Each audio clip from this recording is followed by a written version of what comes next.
తాకట్టులో ఉన్న బంగారాన్ని విడిపించి ఆ రోజున్న మార్కెట్ ధర కట్టి మిగిలిన డబ్బును మీకు అందిస్తుంది ఎస్వీఎస్ గోల్డ్.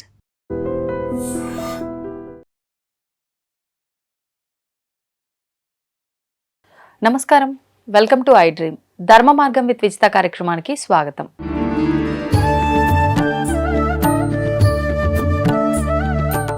నమస్కారం అండి. శ్రీమాత్రే నమః. మనకి ప్రతి మాసంలో సంకష్టహర చతుర్థి అనేది వస్తూనే ఉంటుంది. కొంతమంది అది వ్రతంలా ఆచరిస్తూ ఉంటారు, కొంతమంది వాళ్ళ కోరికని బట్టి ఆచరిస్తూ ఉంటారు. కానీ ఇది ఒక వ్రతంలా ఆచరించే విధానం.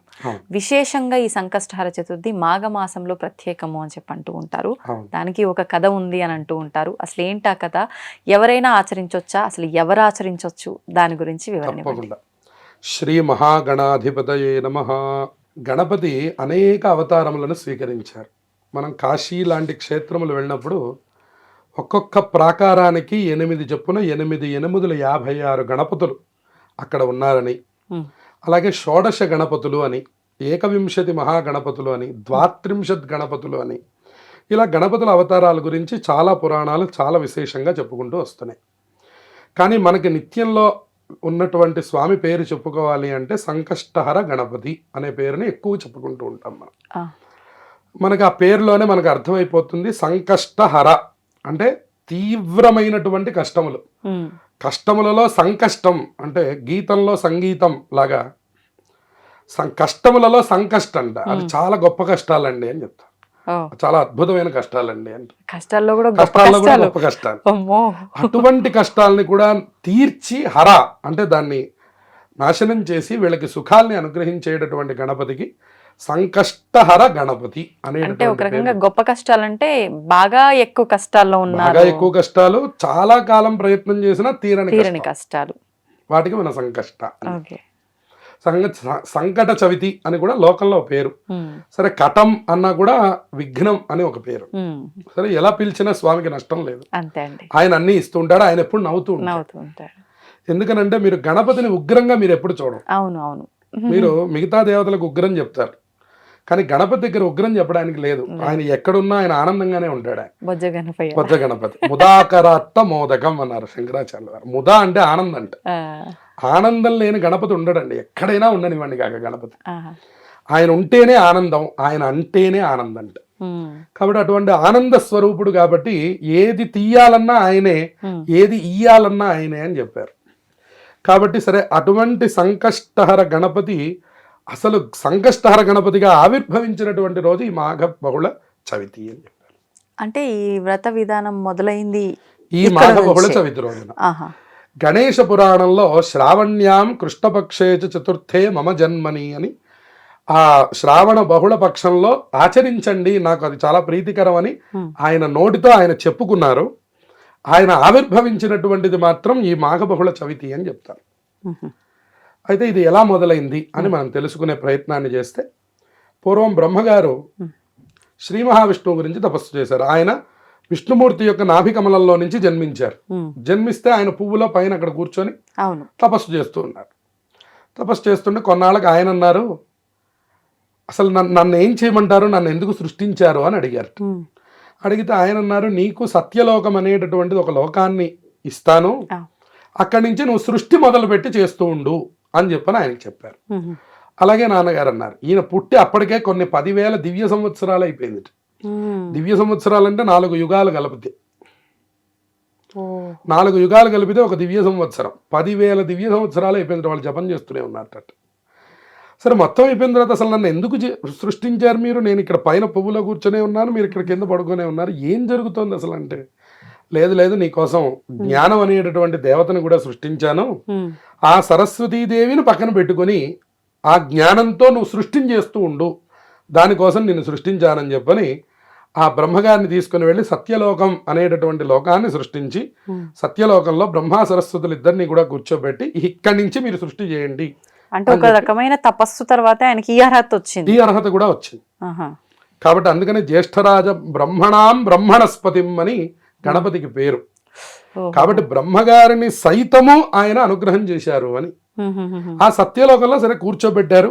పక్కన సరస్వతీదేవిని కూడా ఇచ్చి వివాహం చేశారు. సరస్వతీదేవి కూడా కూర్చుంది. ఆవిడ పని జ్ఞానం ఇవ్వడం. ఎందుకంటే చూడండి, పశువులకి మనుష్యులకి తేడా పెట్టమన్నారు. అవును. పశువులేమో అట్లా తిరిగేస్తూ ఉంటాయి, అవును. కానీ మనిషి అలా తిరగకూడదండి. వాడికి ఏదో పర్పస్ ఉండాలి, వాడికి ఏదో ఒక కారణం ఉండాలి. వాడు ఏదో రోజు లేచాడు పడుకున్నాడని కాకుండా అవును. ఇవాళ మనం ఏం సాధించాము అనేటటువంటి ఒక చిన్న ప్రశ్న వాడిలో ఉండాలి అని ఉండాలి. సరస్వతీదేవి తన యొక్క బుద్ధి అనుగ్రహాన్ని వాడిలోకి నిక్షిప్తం చేస్తుంది. అప్పుడు మనం అందరం జ్ఞానవంతులుగా పుడతాం. ఒక్కొక్కడికి ఎక్కువ పెడుతుంది ఆవిడ. చూడండి, మంచి సమయంలో వెళ్తే భోజనం ఎక్కువ దొరికినట్టు, ప్రసాదం కరెక్ట్ టైంలో వెళ్తే చేతి నిండా దొరికినట్టు, చివరి నిమిషంలో వెళ్తే కొద్దిగా దొరికినట్టు. అలా స్వామి అనుగ్రహం ఎప్పుడు ఎవరి మీద సరస్వతి అనుగ్రహం ఎట్లా ప్రసరిస్తుందో మనకు తెలియదు. మనం చిన్న చిన్న పిల్లల్ని కూడా చూస్తుంటాం పెద్ద పెద్ద పద్యాలు చెప్పడం. అవునండి. ఇదంతా సరస్వతీదేవి కటాక్షం, బ్రహ్మగారి సృష్టి, ఈ రెండు జరగదు. సరే, ఆయన వెంటనే నువ్వు సృష్టి చెయ్యి అని ఆయన వెళ్ళిపోయినారు. ఈయన సృష్టి చెయ్యాలి, కానీ ఎలా చేయాలి? ఇంకా వర్క్ ఎక్స్పీరియన్స్ ఇంకా రాలేదు. ఆయన కూర్చొని తపస్సు చేస్తున్నాడు. మళ్ళీ సరే, కొంతకాలం అయిన తర్వాత మళ్ళీ తపస్సు చేయడం మొదలుపెట్టి ఆయన అనుకున్నారు, ఓహో అసలు ఏం చేయాలో చెప్పారు కానీ ఎలా చేయాలో చెప్పలేదు ఆయన అని మళ్ళీ విష్ణుమూర్తి గురించి తపస్సు చేశారట. తపస్సు చేస్తే నువ్వు సృష్టి చెయ్యి అని చెప్పారట. అంటే ముందర దింపి వెళ్ళారు కానీ ఏం చేయాలో చెప్పలేదు. ఒక తపస్సు తర్వాత నువ్వు సృష్టి చెయ్యి అని చెప్పారట. సృష్టి చెయ్యి అన్నారు కానీ అసలు ఎలా చేయాలో చెప్పలేదండి అని మళ్ళీ తపస్సు చేశారట. సరే, మళ్ళీ సృష్టి చేయడానికి ఎలా చేయాలో చెప్పారట. ఈయన ఆ సృష్టి చేయడానికి ప్రయత్నం చేస్తుంటే ఎన్నో రకాల ఆటంకాలు కలుగుతున్నాయట. మళ్ళీ ఆటంకాలు కలుగుతున్నాయండి అని చెప్పడానికి అని చెప్పని వెళితే ఆయన ఒక మంత్రాన్ని ఉపదేశం చేశారట. ఆ మంత్రం ఏమిటి అంటే కనుక ఒక వక్రతుండ మంత్రం అని చెప్పారట. గణపతి ఆ వక్రతుండ మంత్రాన్ని ఉపదేశం చేస్తే ఈయన ఆ వక్రతుండ మంత్రాన్ని జపం చేయడం ప్రారంభం చేశారు. ఎవరు? బ్రహ్మగారు. ఆ వక్రతుండ మంత్రాన్ని చెయ్యగా చెయ్యగా చెయ్యగా చెయ్యగా జపం ఆయనకు ఒక అద్భుతమైనటువంటి యొక్క రూపం కనపడిందిట. ఆ కనపడినటువంటి రూపం ఏమిటి అంటే ప్రణవం కనపడింది అని చెప్పారు. ఓంకారం కనపడిందిట మొట్టమొదట. ఒక తెల్లనైనటువంటిది. మీరు కూడా దీన్ని చక్కగా ఊహిస్తే మనకు కనపడుతుంది. చూడండి, మనం కళ్ళు మూసుకున్న తర్వాత మనకు ఒక క్యాన్వాస్ కనపడితే దాని మీద ఒక చక్కనైనటువంటి పెద్ద లైటు, మీకు ఆ చక్కనైనటువంటి ఆ లైట్ కనపడుతూ ఉన్నప్పుడు దాన్ని కొంచెం జూమ్ చేసి చూస్తున్నారు. అంటే తపస్సు ద్వారా ఇంకొంచెం దగ్గరికి వెళ్తాం. వెళ్ళిన తర్వాత అది కొంచెం ఏదో ఆకారం కనపడుతోంది అని అనిపిస్తుందట. ఇంకా కొన్నాళ్ళు తపస్సు చేసాం, ఇంకొంచెం దగ్గరికి వెళ్తాం. ఆ ఆకారం ఏమిటి అంటే ఓం అనేటటువంటిది తెలిసిందట. ఈ ఓమేనా అని ఇంకొంచెం దగ్గరికి వెళ్ళారట. ఆ వెళ్తే ఆ పైన ఉన్నటువంటిది ముఖము, కింద ఉన్నటువంటిది పొట్ట అని తెలిసిందట. ఓహో అని ఇంకొంచెం దగ్గరికి వెళ్తే ఆ ఓంకారంలోంచి బయటకు వచ్చినటువంటి గీత తొండం అని తెలిసిందట. ఆ తొండంలో నుంచి ఉన్నటువంటి యొక్క ఈ బిందువు ఏదైతే ఉందో అది ఉండ్రం అని తెలిసిందట. ఆ తర్వాత ఉన్నటువంటి పక్కవి రెండు ఏమిటండి అంటే అవి చెవులు అని తెలిసినాయట. అందుకని చెప్పని అలా నెమ్మదిగా ముందుకు వెళ్తూ ఉంటే ఆకారం ఎవరిది అంటే అదిగో ఆ వక్రతుండుడిది. వక్రతుండ మహాకాయ సూర్యకోటి సమప్రభ నిర్విఘ్నం కురుమేదేవ సర్వకార్యేషు సర్వదా. ఇంతకు మించినటువంటి మహామంత్రం ప్రపంచంలోనే ఏదీ లేదు అని చెప్పారు. మీరు ప్రతిరోజు కూడా బయటికి వెళ్ళేటప్పుడు అసలు ఈ మంత్రం చదువుకుంటే, సరే విష్ణుమూర్తి ఉపదేశం చేసింది బీజాక్షర సంయుక్తమైనటువంటిది, కానీ బ్రహ్మగారు మొట్టమొదట చూసినటువంటి తర్వాత చెప్పినటువంటి శ్లోకం మాత్రం ఇదే, వక్రతుండ అన్నారు. వక్రతుండ అంటే వంకరముగా ఉన్నటువంటి తొండము గలవాడా ఒకటి, కాదు వక్రములను తుండెములను చేయగలిగిన వాడా అని. వక్రం అంటే ఇబ్బందులు, ఆటంకాలు, విఘ్నాలు, మీరు ఏమైనా పేరు చెప్పవచ్చు. తుండెములు అంటే మన తెలంగాణ భాషలో నరకడం అన్నారు. అంటే విఘ్నాల్ని తొలగించడం, నరకడం, తీసిపారేయడం, దానికి ఏ పేరైనా పెట్టచ్చు. విఘ్నాలను తొలగించేటటువంటి వాడా అని అన్నాడు. మరి ఆయన ఎలా ఉన్నాడండి? మహాకాయ, నాలాగా మీలాగా లేడు ఆయన, ఇంకా మహాప్రకాశవంతంగా ఉన్నాడు. ఆయన ఎలా కనిపించాడు బ్రహ్మగారికి? దగ్గరికి వెళ్ళిన కొద్దీ పెద్దదైనటువంటి స్వరూపంతో కనిపించాడు. ఎట్లాంటి ప్రకాశంతో ఉన్నాడు? సూర్యకోటి సమప్రభ. ఒక సూర్యుడిని చూడలేకపోతున్నాం మనం, 12 అయితే కోటి సూర్యులకి సమానమైనటువంటి తేజస్తో ఉన్నట్ట. మనకు కనపడతాడా అండి? లేదు, అసలు చూడలేము. కాబట్టి నిర్విఘ్నం గురుమే దేవ. సరే, నిన్ను చూస్తామో చూడలేమో మాకు తెలియదు స్వామి, మొత్తాన్ని మాకు అల్టిమేట్ గా కావాల్సింది మాకు ఫలితం.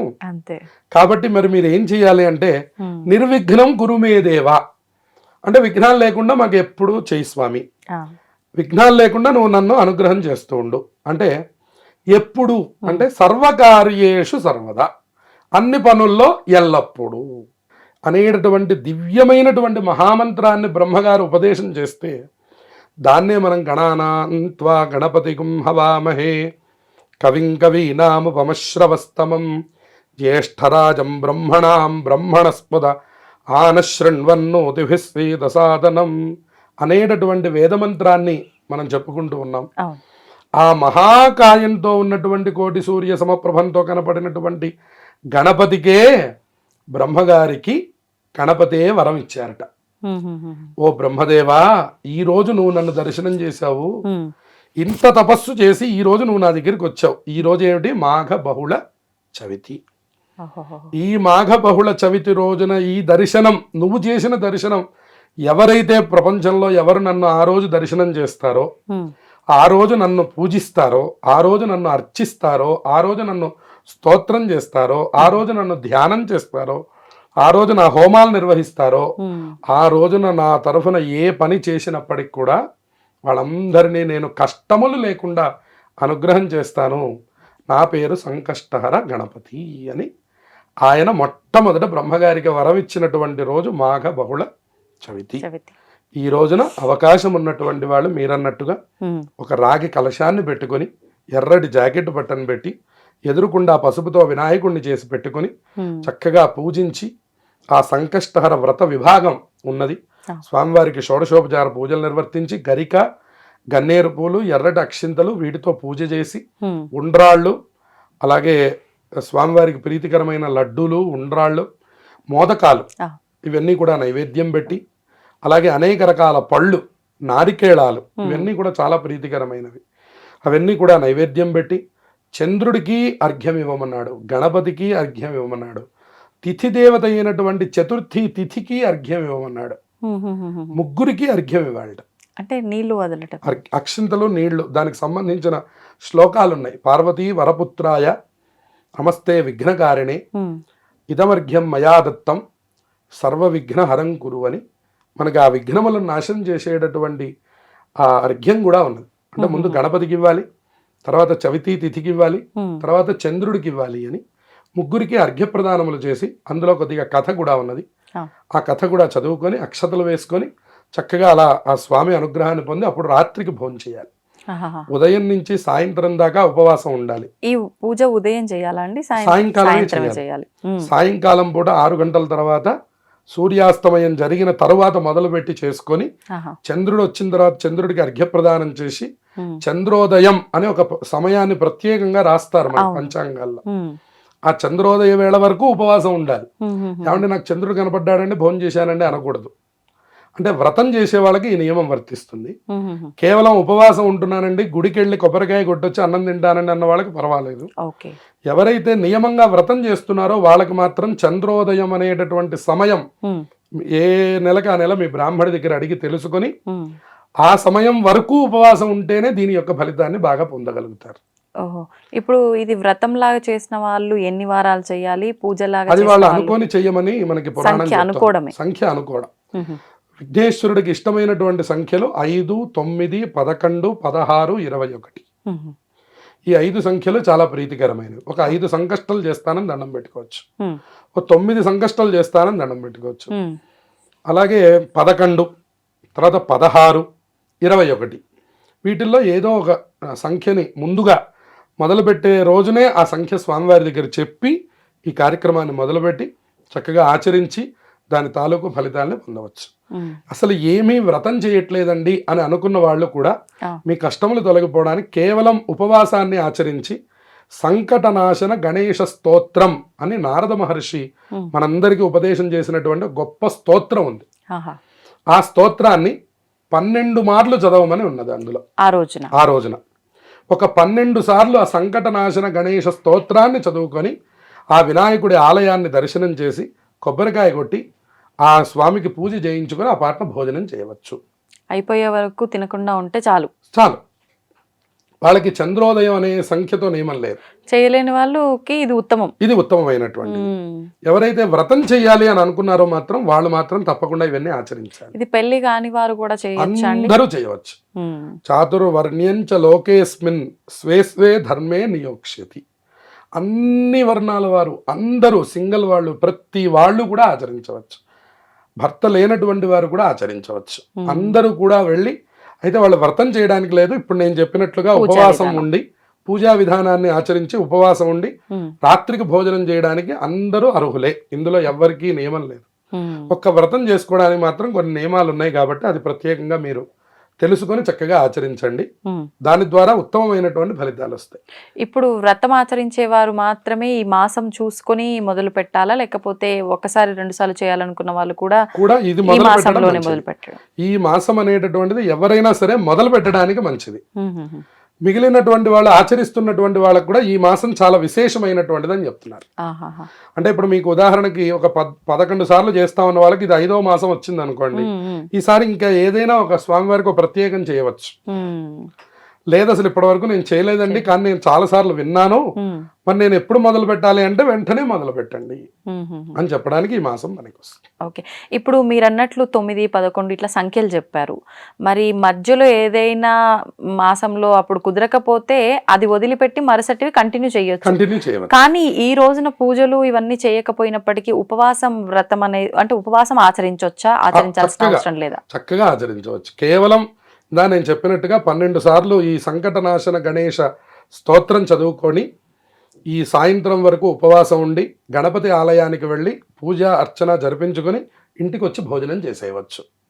దీనికి ఏ రకమైనటువంటి నియమాలు లేవు. తలస్నానం, ఉపవాసం, పూజ 3 నియమాలు ఉన్నాయి. కాబట్టి ఇది అందరూ ఆచరించవచ్చు. ఏదైనా నోము చేసుకోవాలి వ్రతంలాగా అని అనుకున్న వాళ్ళకి కొన్ని నియమాలు ఉన్నాయి, దానికి పుస్తకాలు ఉన్నాయి. దాన్ని బాగా అనుసరించి చక్కగా తత్ప్రకారంగా ఆచరించండి. అందరూ సార్వత్రికంగా ఆచరించుకోవడానికి ఇప్పుడు నేను చెప్పినటువంటి పద్ధతి సరిపోతుంది. ఏదీ లేదండి, మరి మాకు ఉపవాసం ఉండడానికి కూడా మా శరీరం సహకరించదు, నాకు 70 ఏళ్ళు ఉన్నాయి, నాకు 80 ఏళ్ళు ఉన్నాయి, లేదా నాకు ఒక 450 షుగర్ ఉంది, మరి ఇప్పుడు మేమేం చెయ్యాలి అని అనుకున్న వాళ్ళకి తెల్లవారుజామున సమయం చెప్పారు. ప్రజల్పతి ప్రభాతకి హృదిస్మరం గణేశ్వరం అని. అంటే సూర్యుడు ఉదయించడానికంటే ముందరి సమయాన్ని గణపతికి అత్యంత ప్రీతికరంగా చెప్పారట. ఆ సమయంలో కనుక మీరు పూజ చేసుకొని, అంటే గణపతికి అష్టోత్తరం పూజ చేసుకొని ఉండ్రాళ్ళు తయారు చేసి నైవేద్యం పెట్టి సూర్యుడు వచ్చే లోపుగా మీరు గనక ఆ వినాయకుడు గనక పూజ గనక చేసేసినట్లయితే మీరు భోజనం చేసినా కూడా మీరు సంకష్ట వ్రతం ఆచరించిన ఫలితం మీ ఖాతాలో వేస్తారు. కాబట్టి తెల్లవారుజామునే లేచి సూర్యుడు వచ్చే లోపల పూజ పూర్తి చేసి ఈ విధానాన్ని ఎవరైనా ఇబ్బంది కలిగినటువంటి వాళ్ళు ఆచరించండి.